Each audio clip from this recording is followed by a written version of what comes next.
All right, welcome, everybody. We are back with a special Father's Day show. We have the legendary Bow-Legged Lou from the legendary royalty hip hop R&B group Bow-Legged Lou. You didn't name the group. What's the name of the group? Oh, Full Force. That's right. Of course. You Oh can't my forget God. that. Yo, Of course. just a minute there. You forgot to say our name. I said, I bet you he probably forgot. He's going to probably say Foursome D's. No way. Even though y'all had it all locked down back then, so you know what I'm saying. So that wouldn't have been too bad, but it would have been bad. So what's up, brother? You guys have been a big staple in New York, and just around the world with everything you've contributed to music, and you've produced UTFO, the Real Roxanne, James Brown, Lisa, and Koja. I mean, you started like I think you guys were probably the first producers to to bring other nationalities into hip hop for our generation, because y'all really blended a lot of with Lisa with the Latin, bringing that to the forefront. Like, was that by accident, or how did that come about? Because that's so prevalent now with J-Lo and all this stuff. Like Lisa was the original J-Lo. No. She was not the original J-Lo. She was the original Lisa. Let's get that right. Okay. But we didn't have another leading Latin female singer until she was the first one in my town. So here's the deal. She was definitely the first. She was before everybody. Shakira, right. all of the Spanish people. She was before that. And in fact, Full Force, we were the ones that produced all of her hits and all her albums. We managed her everything with Lisa and Coach Jam. And because she was Latin, we take pride. I mean, we don't get the props for it, but we take pride in helping to create freestyle, because there was no such thing as freestyle until we did Lisa and Coach Jam, and because Lisa was Spanish. Because if you see all these freestyle shows, it's mostly about Spanish. When we did Lisa, everybody, all the Spanish people and Puerto Ricans, they were inspired to start doing what we started, Full Force. What happens that we already had the song called "I Wonder If I Take You Home." Right. Our brother B Fine from Full Force. Full Force is 6 members. The 3 brothers, B Fine, Paul Anthony, and myself, Bow-Legged Lou, the same 3 guys you've seen in House Party, and our 3 cousins, Baby, Jerry, Shy, and Kurt. That's Full Force, 6 members. We've been splitting money 6 ways, all our royalties. Even if 1 or 2 people write a song, it'll always say written and produced by Full Force. Right. So B, he already had the song done, "I Wonder If I Take You Home," and he had a reference vocal to it. But his thing was, he said, whoever does this song, I want it to be a Spanish girl. So he wanted that from the jump, because he said at that time, you know, the Spanish people, they still had the flavor like us and all of that stuff, but he wanted a Spanish girl to do it. So Mike Hughes from Coach Jam, now Coach Jam, Mike Hughes was just a friend in our neighborhood, you know, a good friend of ours. So, and he, like back in the day when Full Force didn't even have a record deal, we used to stick posters and pictures of ourselves all over the 5 boroughs, and it would always say Full Force is back. You know, back from what we don't know. But we was a upstarting group trying to make it. And Mike Hughes would go, and we'd have Elmer's glue and everything. We put pictures all over the subways, and Mike Hughes would be with us with that. So Mike Hughes got the marching orders from B, looking for a Spanish girl. So he went to what was it, the Fun House in New York City, and that's where he found Lisa. And he told Lisa about, you know, we have this song and blah blah blah blah blah. So he brought Lisa down to an audition for us. And just on the low, even though B wanted a Spanish girl and Lisa, I wanted my friend at the time who didn't have a record deal. She was a friend of mine, called Cheryl Pepsi Riley. Yes. Well, you know, Full Force wrote and produced her #1 record, Thanks for My Child. Yes. Not everybody knows that. So, wait, but Cheryl's been a part of y'all unit since before Lisa. No, after Lisa, the Full Force family was UTFO first, Lisa and Kojam second, the Real Roxanne with Hitman Howie T third, Right. and then Cheryl Pepsi Riley fourth. And then even after Cheryl Pepsi Riley was a girl group that we had called Ex-Girlfriend. That was the Right. Full Force family. But she was in a mix while you was putting Lisa together. Like she was like someone that Of you course she knew. was in the mix. I wanted Cheryl to do I Wonder If I Take You Home. So I went against my brother B's thinking, and I played the song for Cheryl with my brother B finds reference vocals on it. And it'll always be two stories between me and Cheryl. She claims that she was in another group, so she couldn't really do it. I could have swore when she had her husband, who's passed away now, on the other line, they just didn't like the song. That's what I thought. And then when we did the song and it was a smash, then Okay. when we came knocking for Cheryl again, she didn't refuse us this time. But anyway, so with Lisa, she came. Mike Hughes brought Lisa in to audition for us. We already had the song. We just wanted to know if she could sing. As soon as she walked into our basement in Brooklyn, okay, we didn't have a record deal yet. As soon as Lisa came in our basement in Brooklyn, Mike brought her there. We were like, wow, she was so fine, Yeah. Yeah. cute. She had nice bosoms. You know Everything. what I mean? Because She was that's a what everybody remembered. Yes, exactly. Three dimensional. So we was hoping she could sing. Now my brother B Fine didn't really want her to sing like Patti LaBelle or Aretha Franklin. He wanted her to have a voice where if other young girls, no matter what color they are, was to listen to her singing on radio, they could sing along, you know what I mean? And identify with it.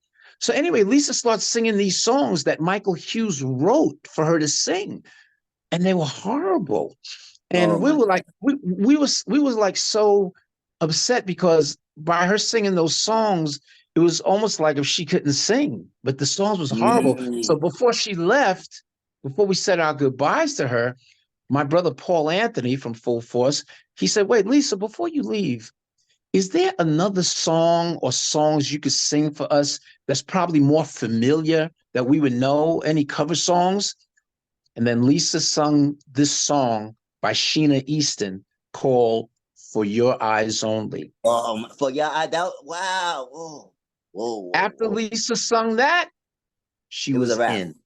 It was a wrap. It was a wrap. It And was we a did wrap. I Wonder If I Take You Home with her, and the rest is history. And the crazy thing about it was when we picked Lisa, Michael Hughes, who's been loyal to us through the streets of Brooklyn and all that, he came to us and said, "Hey guys, I was just wondering, I know you guys are going to go with Lisa, but I was thinking, can I join like a group?" I was thinking me and Al Spanador, because Spanador was part of Coach Jam. He played the guitar in the neighborhood.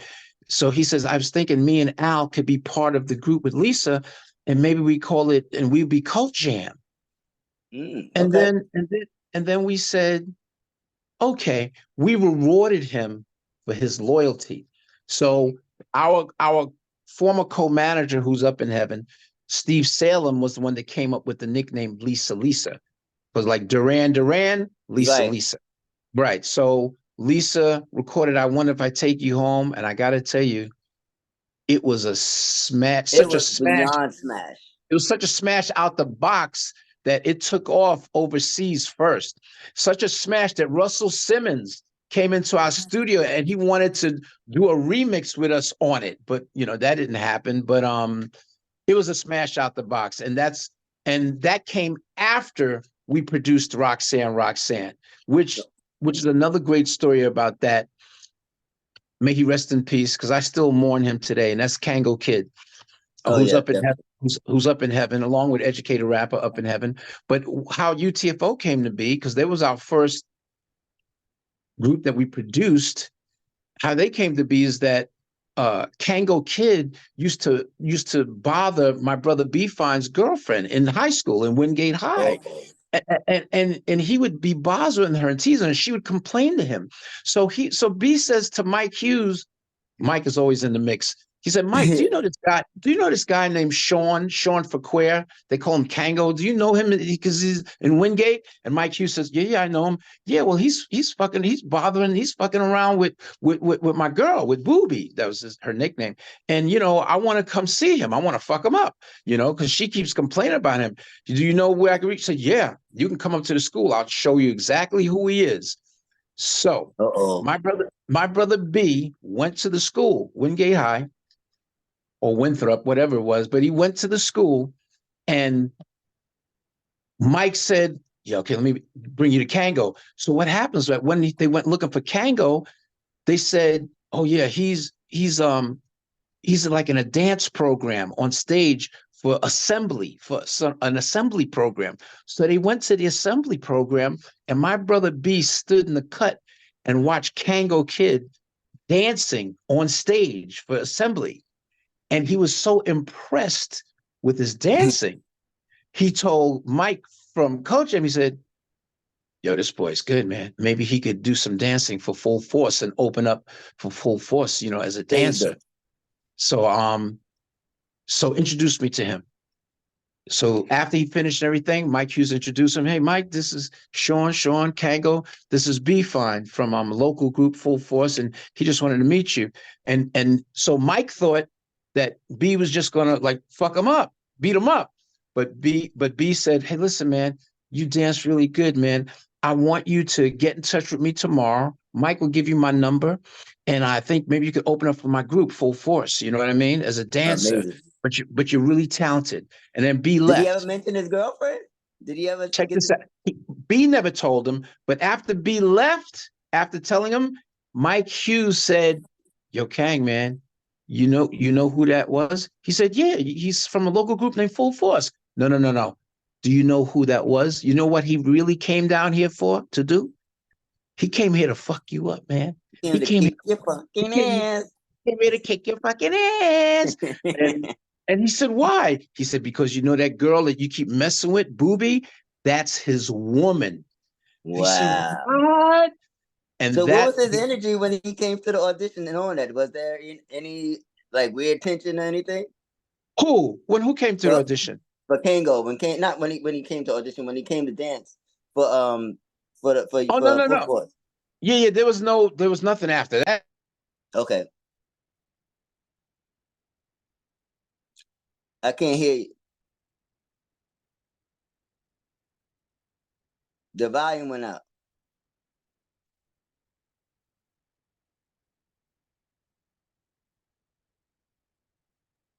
And we'll be right back.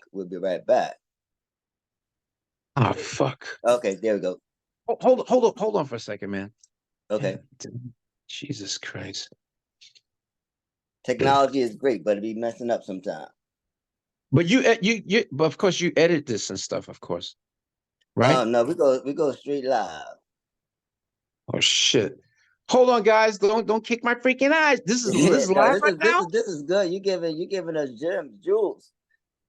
This is live right now? Mm-hmm. Oh shit. But okay. It's live, but it's not. We ain't air. I'm gonna air it on Father's Day. Okay, good. That's what I meant. It wasn't happening in real time. Oh no, sir. 6. Okay, hold on for a second. I can't believe this. This is crazy. Mm-hmm. Okay.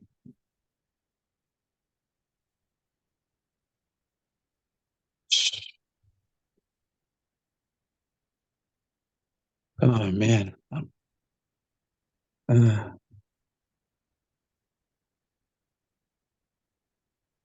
It is all good. Okay.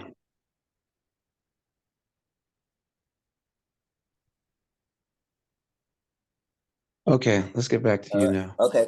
So now with you guys being I mean, y'all a hip hop group, but y'all voices are just amazing. Your voice, your brother's voice, Paul Anthony, great singers. Who are some of your influences vocally to get the sound together? Can you see me in here, man? I can see you. Okay, let me know if you can't. But you can see me, right? Yes, sir. Okay, great. What was I? Okay, with Kango Kid, right. So just to finish that off, after meeting with Kango Kid, Kango came to dance for the group and he was phenomenal. After that, he told my brother Beefon, I got this other guy named Dr. Ice, he could dance as well. Doc and Kango they went by the name of the Keystone Dancers. They danced for us.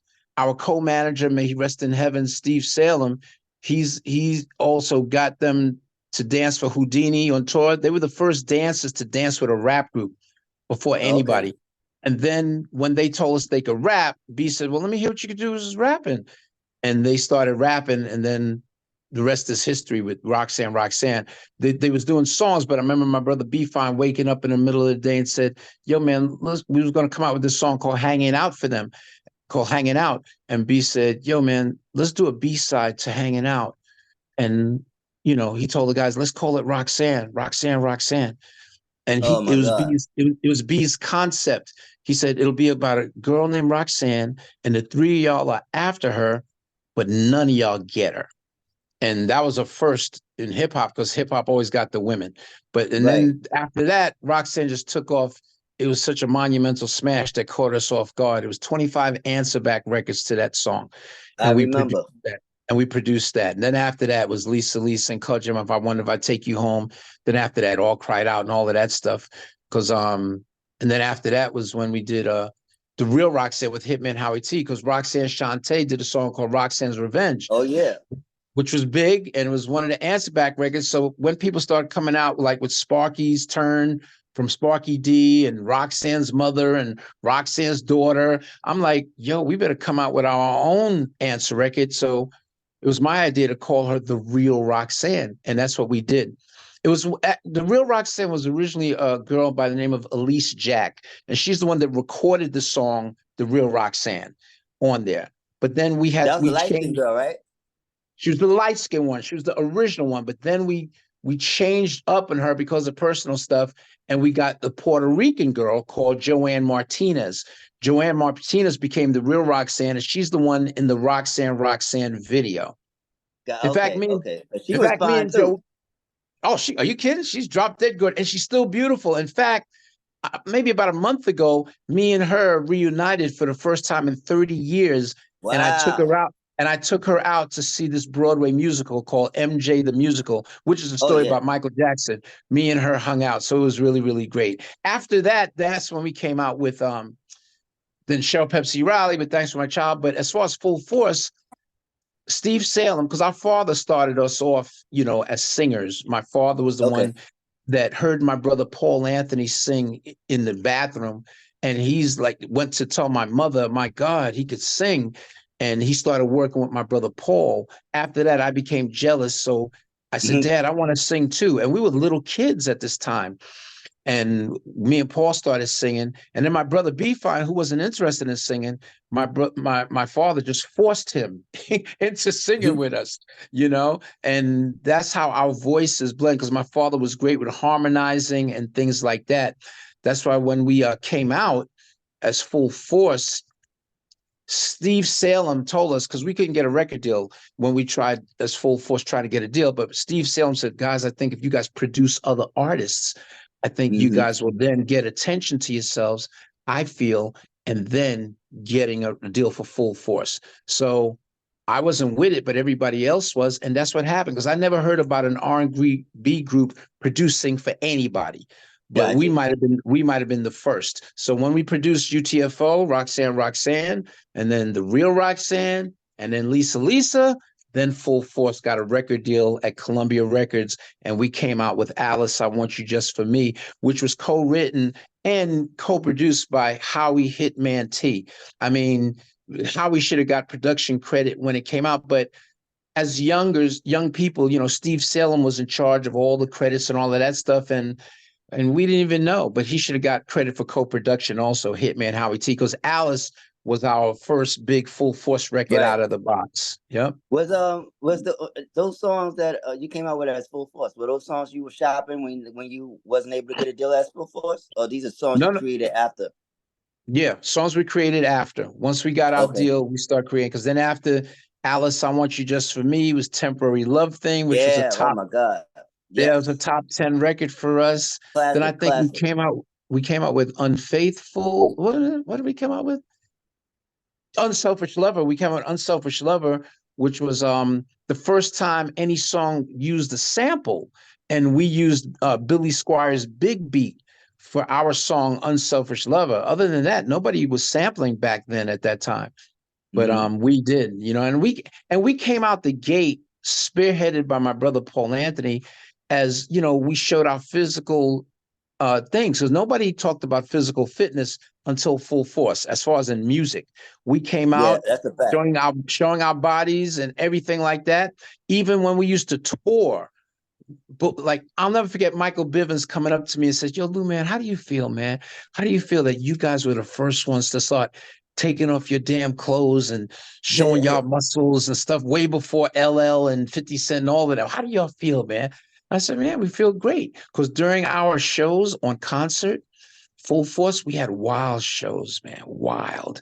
My brother Paul Anthony, we would say, how many ladies would like to see Paul Anthony take it off?" And they go crazy. And Paul used to take off his top and start to do a strip down. And nobody ever did that in music. And Right. not Especially only, not not R&B.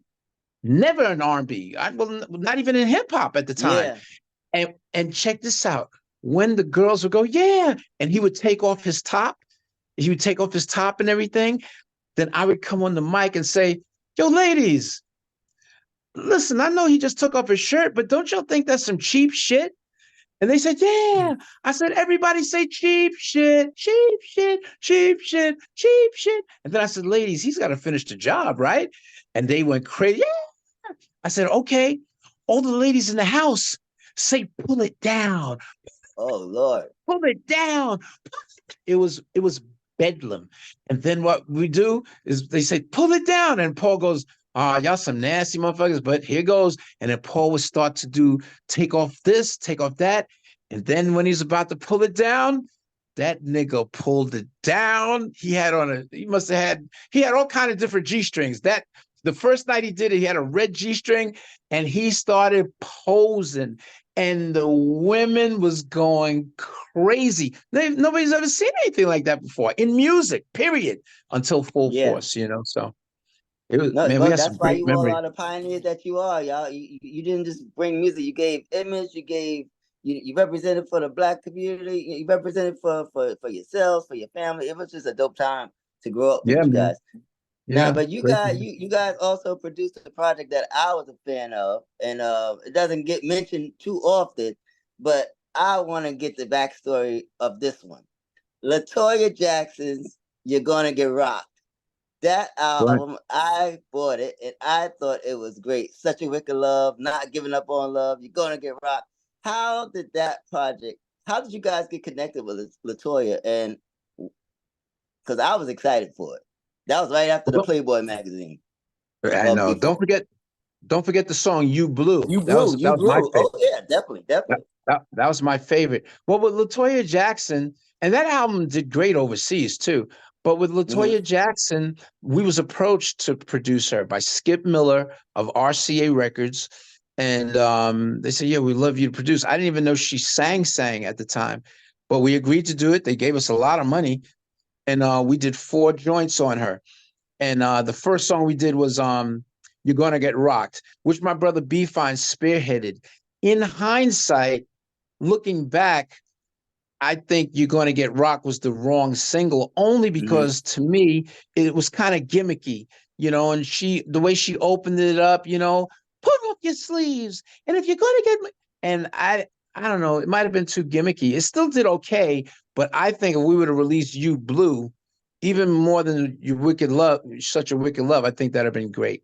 But we still enjoyed working in the studio with her. The crazy thing about it, this was when she was having problems with her parents, and the guy Jack Gordon, who she Yeah, her married, manager. Mm-hmm. he was there. He was there on all the sessions, and he used to. So one day, I get a phone call at my home from Joe Jackson and Catherine Jackson. I'm like, how the hell they even got my number? And they just asking questions about, yeah, so where is she at? I said, well, she's with this guy named Jack Gordon. Really? You know, we want her back home and blah, blah, blah, blah, blah, blah. it was just a crazy time. But she was a really sweetheart. I think she was kind of limited with her vocals, but she was a sweetheart to work with. We did 4 joints on her, and that was pretty good. Nobody ever asked us that much about LaToya Jackson, but she's a sweetheart.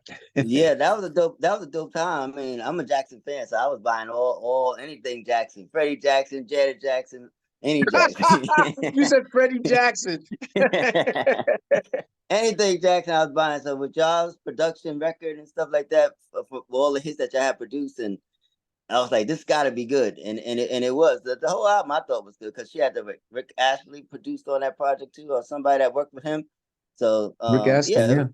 yeah, not giving up on love. That was I thought that was gonna be the all her.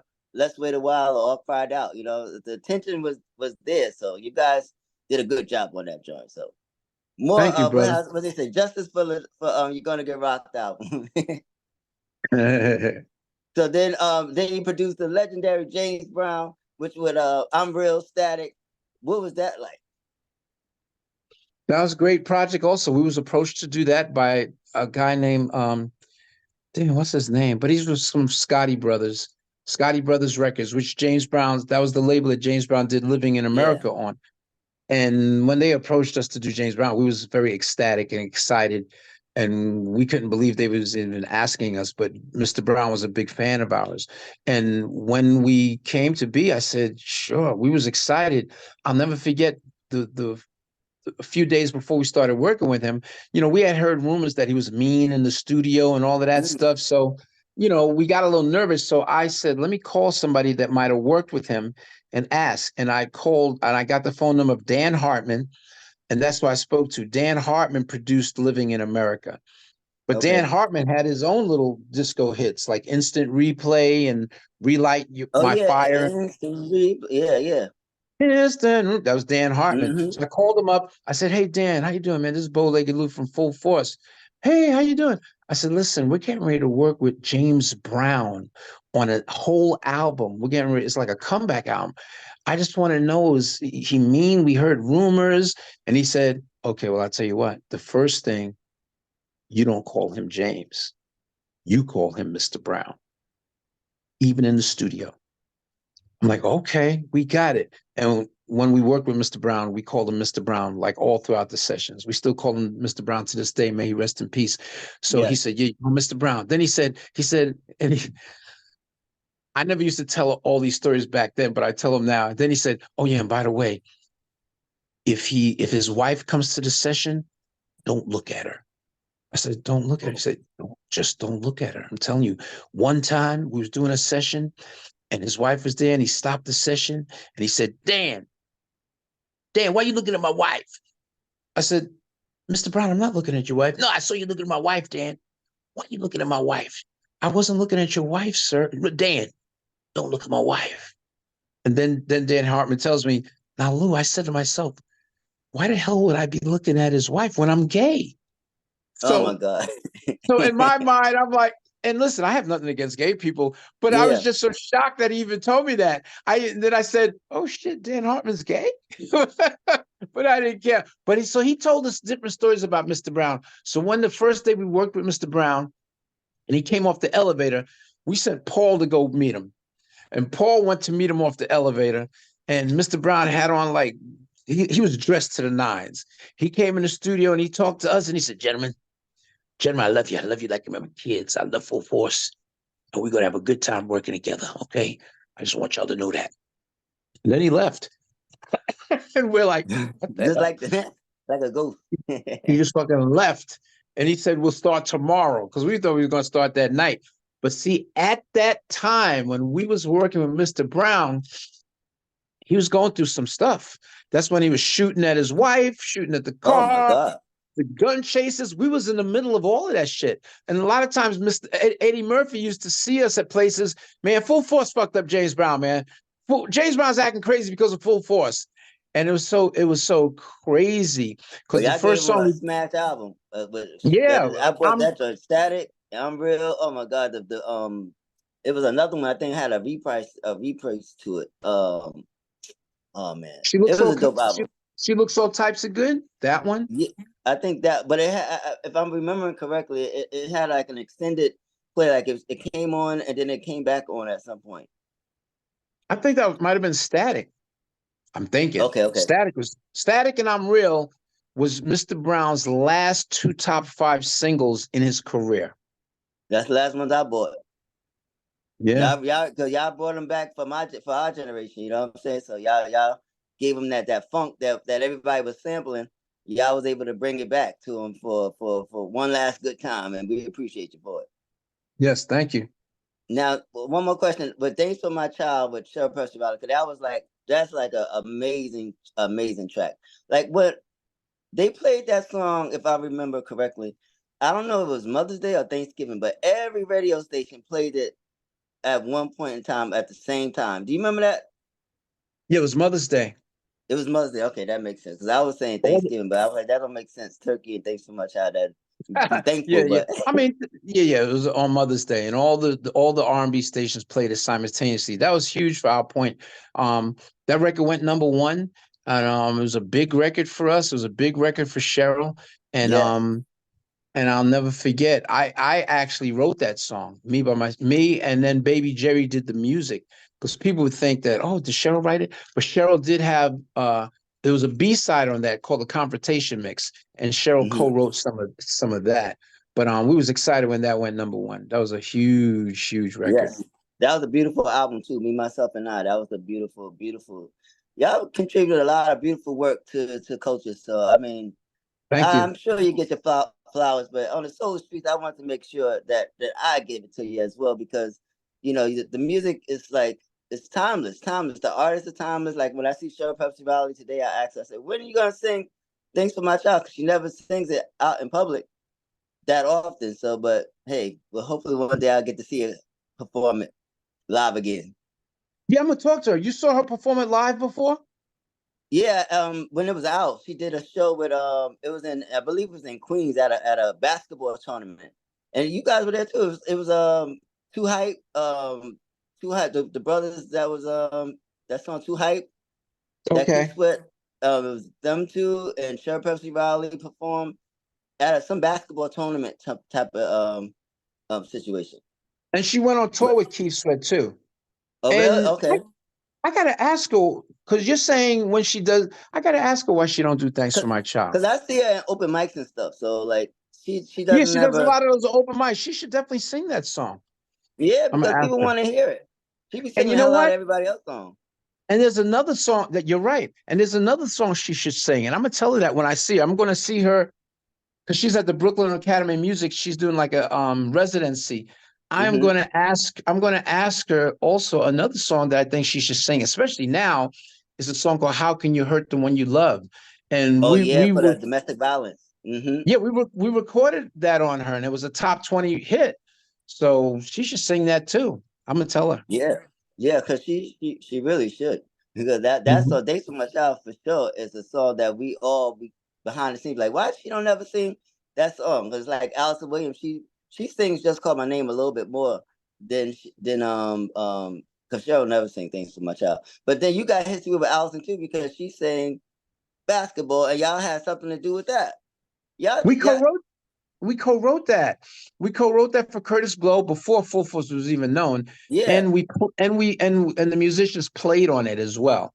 And we co-wrote that with Curtis. We love Curtis because before our career took off, Curtis treated us with nothing but respect, and we were such an unknown group.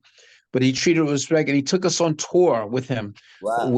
with him, Rick James, New Oh Edition, my God. Mary Jane Girls, and Midnight Star. And Oh, we were that was a like good the one. backup.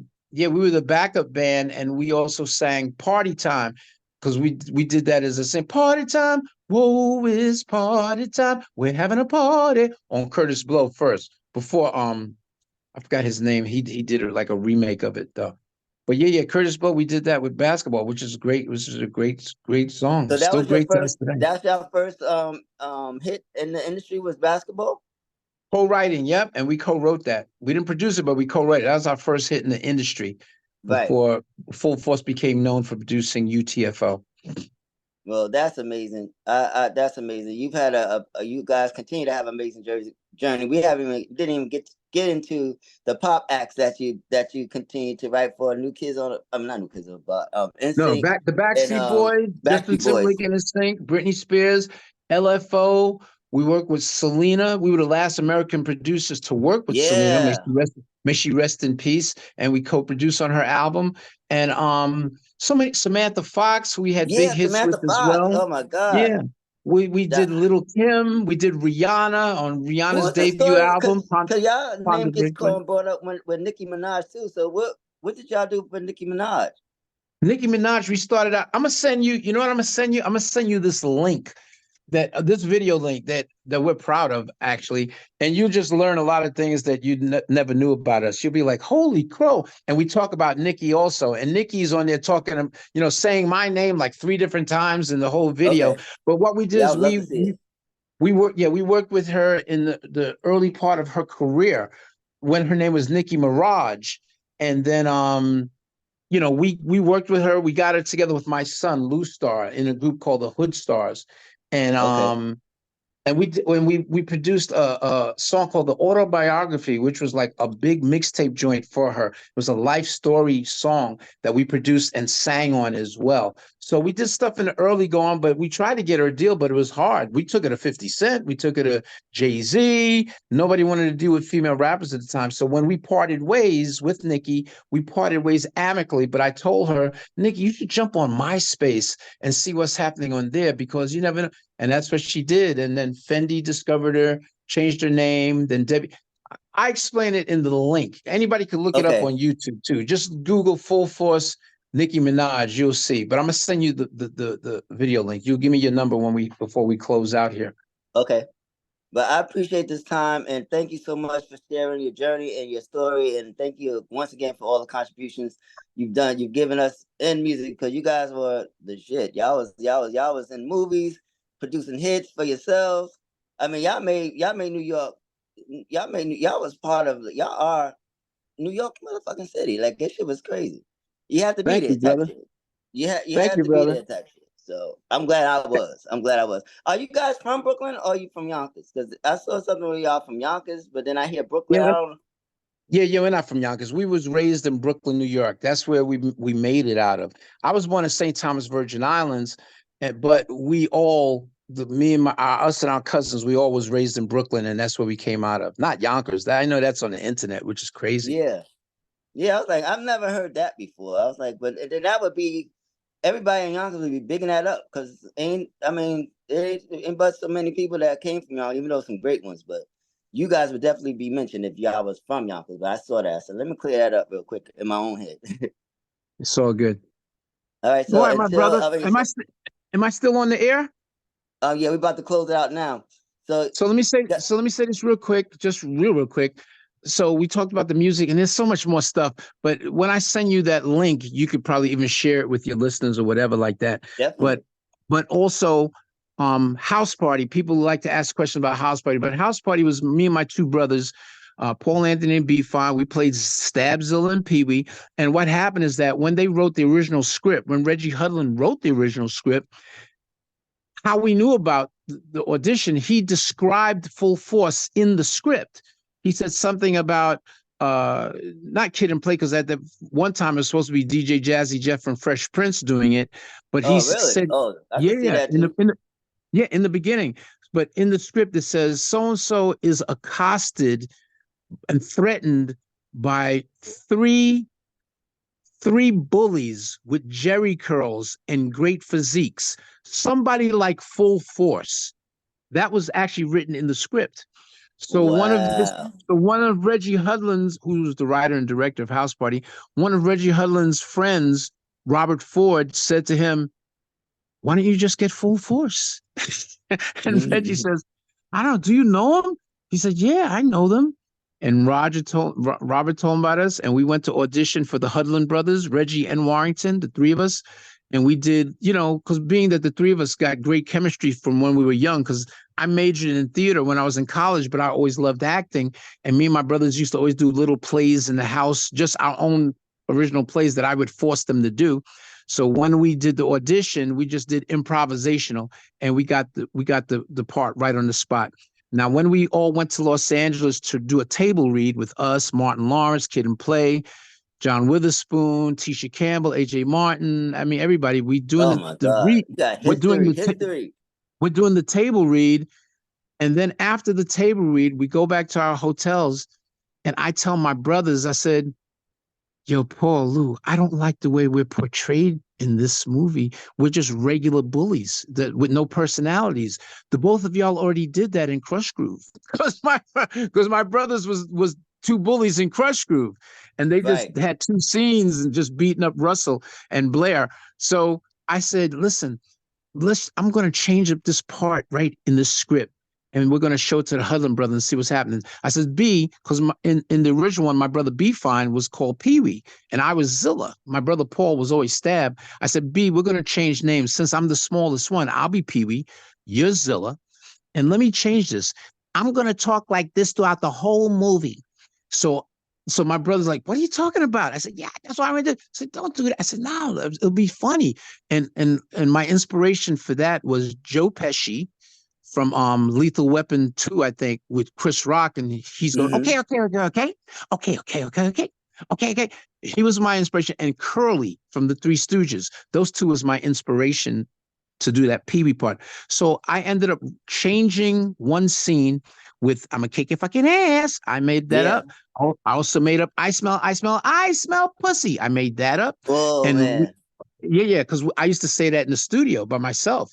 We used to look at the mirror of who would be coming in the studio. So any female coming in the studio, like say Patti LaBelle or Samantha Fox, and as they're walking in the studio and we could see who's coming in, I would go, "Hey guys, I smell something. I smell something. I smell pussy." And right after I finished pussy, then they would open the door, like Patti LaBelle or Samantha Fox. Or Cheryl Pepsi Riley. Or LaToya Jackson. Or LaToya Jackson. So that would just be a fun joke or between Nicki us. Minaj. Or Nicki Minaj. And then we threw that into the movie. So when we showed the Hudlin brothers our idea of wanting to change up that part in the movie and make because we were just regular bullies and the lines we had were so corny. But when we showed them the kick your fucking ass and I smell pussy and the thing, both of them looked at us after we finished, and Warrington Hudlin pointed at us and he said, "Keep it." And then he walked off, and then Reggie said, "You heard my brother." He said, "Keep it." And we kept it. And after that, I told my brothers, we are changing every fucking scene that we are in this script. and that's what we did. So at the time, we didn't know because we could have probably got some writing credit, but everything you see in House Party, me and my brothers created. Everything. That's amazing, man. Yeah, and they got represented real men, real brothers. So you gave us, real images to look, to want to emulate and stuff like that. Positive images. You spoke well. Everything was just, It's so crazy. It's so crazy. You spoke well. So whenever it comes to blacks, it's like you spoke well. When we was interviewed by Don Cornelius, may he rest in peace, that was my friend. Yeah. He said, "Well, I like what you guys are doing. You're articulate." Yeah, because black when y'all did, I was doing my bring my mind back to a lot of different things you guys did, and I saw the Dick Clark American Bandstand. Yeah, I was like, yo, this is why they were able to connect with the All Cried Out audience, the NSYNC, because you understood how to speak. That's from early on, and that's I don't know. That's, to me, I look at that as being universal, because you got to be able to flip it, and you guys flipped it, and you would have never thought that just by looking at you guys, because y'all was so gangster looking, but then y'all gangster looking with the Jerry curls. So people make fun of our Jerry curls only because we showed our skin. That was lit back then. That was lit. Oh, Jerry curls. Yeah, because if you didn't have a Jerry curl back then you wasn't doing nothing. And it was the combination of us with the Jerry curls and showing our physiques. So that was the combination. There was nothing like that before, So it's crazy. But yo, man, I'm gonna get ready to run. I hear my mom calling me. I'm gonna go take care of her. This was great. I'm sorry that I was late. Give me your number so I can put it down. But let me just tell you, listeners, all you listeners out there, if you have a dream, always stay positive, never give up. we felt it took a long time for us to even make it to where we were, but we just never gave up as a collective, the six of us. We would sit in our basement practicing all the time. We would be talking about videos that we're going to do, even though we didn't have a record deal, because we believed so much in ourselves. We never gave up. So if you truly believe in yourself, stay believing. If any doors is closed in your face, you knock down them doors and you keep on keeping on. That's what we did. So it doesn't have to be about music. It could be you want to be a doctor, you want to be Anything. a lawyer, anything in life. Stay positive. And my one wish to everybody out there looking at this great show is may all the positive and optimistic things in life forever be yours. Blessings. Thank you so much. Happy Father's Day, and thank you so much for blessing this platform. And happy Father's Day to you too and your 19 children. Speaking into existence. I appreciate it. All right, so we're going to close it, and I'm going to give you